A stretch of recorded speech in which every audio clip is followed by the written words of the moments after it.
अस्सलाम वालेकुम वरहमतुल्लाहि वबरकातुहू। मैं आज लेकर के आया हूँ किसी पेशेंट को अगर कैटरेक्ट है और वो बहुत दिनों से चश्मा लगा रहे हैं और चश्मा काम नहीं कर रहा है, तो उनके लिए मैं सर्जरी प्लान के साथ साथ एक बहुत ही अच्छा ऑफर लेकर के आया हूँ।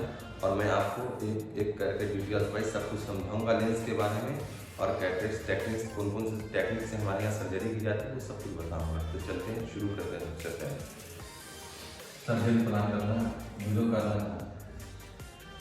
सर्जरी प्लान देखिए, अगर आप लोग ऑपरेशन कराना चाहते हैं कैटरेक्ट का, तो मेरे यहाँ हमारे यहाँ दो टेक्निक्स इस्तेमाल किए जाते हैं। सबसे पहला टेक्निक्स है SICS, दूसरा टेक्निक्स है फेको। देखिए SICS और फेको में क्या फर्क होता है तो जान लेते हैं। SICS मतलब small incision cataract surgery. Incision शब्द आपको बता रहा है कि वहाँ पे कट यानी चीरा लगा करके ऑपरेशन किया जाएगा, और इसमें अपने आंखों की 1 महीने तक हिफाजत करनी होगी। SICS टेक्निक में आपके आंखों में इंजेक्शन भी लगेंगे और पट्टी भी लगेंगे, और आपको 1 महीना आपके आंखों की हिफाजत करनी होगी। लेकिन अगर आप फेको टेक्निक्स में जाते हैं तो आपको ना सुई लगेगी आंखों में और ना पट्टी लगेगी, और आपको सिर्फ 1 सप्ताह आंखों की हिफाजत करनी पड़ेगी। उसके बाद आपको चश्मे दे दिया जाएगा। अब चलते हैं, शुरू करते हैं लेंस की तरफ। देखिए लेंस 2 तरह के होते हैं समझने के लिए। एक होता है रिजिड लेंस, एक होता है फोल्डेबल लेंस। रिजिड लेंस से मुराद एकदम कड़ा लेंस होता है, फोल्डेबल लेंस यानी सॉफ्ट लेंस। हम पहले बात कर लेते हैं सॉफ्ट लेंस के बाद। सॉफ्ट लेंस में भी बहुत सारे आते हैं, बाइफोकल आते हैं, मल्टीफोकल आते हैं, ठीक है। बाइफोकल में क्या होता है कि बाइफोकल में किसी एक चीज को ठीक की जाएगी, या तो दूरी या तो नजदीकी। अगर नजदीकी ठीक की जा रही है तो दूरी थोड़ी सी डाउन रहेगी, विजन थोड़ा कम रहेगा। लेकिन बहुत सारे लोग दूर को क्लियर करना चाहते हैं और नजदीक के लिए चश्मा बनाना चाहते हैं। देखिए बाइफोकल लेंस में जो होता है,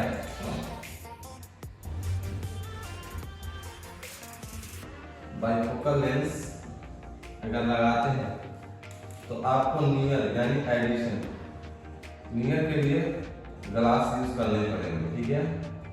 ग्लासेस यूज करने पड़ेंगे, ये बात ख्याल रख लें, ठीक है। इस बात का ख्याल रखें कि अगर आप बाइफोकल लेंस लगाते हैं तो उसमें आपको नजदीक के लिए चश्मा का इस्तेमाल करना पड़ेगा।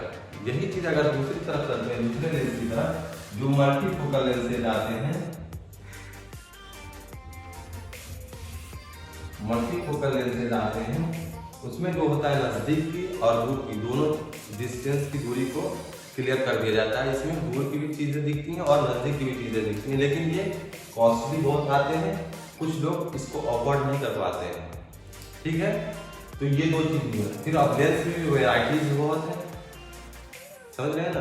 तो देखिए सबसे पहले देखिए रिजिड को छोड़ दिया, मैं फोल्डेबल में आता हूँ। फोल्डेबल में भी 2 तरह से, एक हाइड्रोफिलिक लेंसेज होते हैं, हाइड्रोफोबिक लेंसेज होते हैं।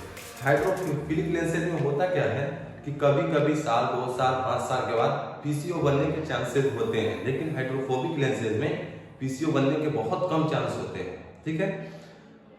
और जो हाइड्रोफोबिक लेंसेज हो या हाइड्रोफिलिक लेंसेज हो, इसमें हमारे यहाँ कुछ ऐसे लेंसेज हैं जिसमें यूवी प्रोटेक्शन के साथ साथ ब्लू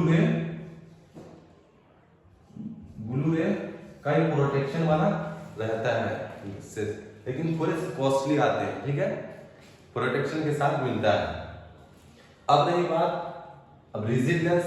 रिजिड लेंस जो दरअसल जो टेक्निक्स में इस्तेमाल की जाती है वो SICS वाले टेक्निक्स में ज़्यादातर इस्तेमाल की जाती है। वो बहुत कड़ा लेंस होता है, ठीक है। वो थोड़े कॉस्टली नहीं होते हैं, बहुत ही कम कीमतों पे लगा दी जाती है। उसमें होता क्या है कि PCO बनने के चांसेस बहुत ज़्यादा होते हैं। PCO बनने से अब क्या होना है, देखिए PCO जब कैटरेक्ट सर्जरी होती है तो उसमें होता क्या है कि पोस्टेरियर सबकैप्सुलर ओपासिफिकेशन हो जाता है, यानी ओपासिटी हो जाता है PSC में, ठीक है, पोस्टेरियर सबकैप्सुलर। तो उसमें क्या करते हैं कि या के वजह से उसको कट करने के लिए, उसके लिए भी उसको अलग से कीमत देनी पड़ती है साल 2 साल के बाद, और उसमें भी विजन धीरे धीरे कम होने लगता है। तो पेशेंट कहता है कि हम तो ऑपरेशन करा लिए हुए, उसके बावजूद भी मुझे अब नहीं दिखने लगा, तो उसके लिए ये चीजें एफर्ट नहीं, लेकिन ये उन लोगों के लिए है जो बहुत ही गरीब तबके के लोग हैं, जो एफोर्ड नहीं कर सकते फोल्डेबल लेंसेज, उनके लिए ये चीजें। अगर आप कुछ कमा रहे हैं, आप अफोर्ड कर सकते हैं, तो आप हाइड्रोफिलिक लेंसेज लगा लें या हाइड्रोफोबिक लेंसेज लगा लें, वो बेस्ट है। ठीक है। अब इसके बाद एक और आता है कि कोई पेशेंट होता है जो रिफ्लेक्टिव एरर पेशेंटेज होता है, जिसको सिलेंडर पावर लगते हैं। ठीक है, तो उसके लिए टोरिक लेंसेज भी हमारे यहाँ अवेलेबल है। टोरिक लेंसेज लगा करके उसका सिलेंडर पावर को भी खत्म कर दिया जाता है। तो अगर आप लोग के मोहल्ले में, आप लोगों के जिले में या आपके घर में किसी को भी कैटरेक्ट है, तो आप हमसे राब्ता करें कमेंट के जरिए। मैं आपको जहां तक हो सके, हम अपने जहां दरभंगा डिस्ट्रिक्ट में सर्जरी करवाऊंगा अदर जगह से कम पैसों में। अगर आप कराना चाहते हैं तो कांटेक्ट करें। अस्सलाम वालेकुम।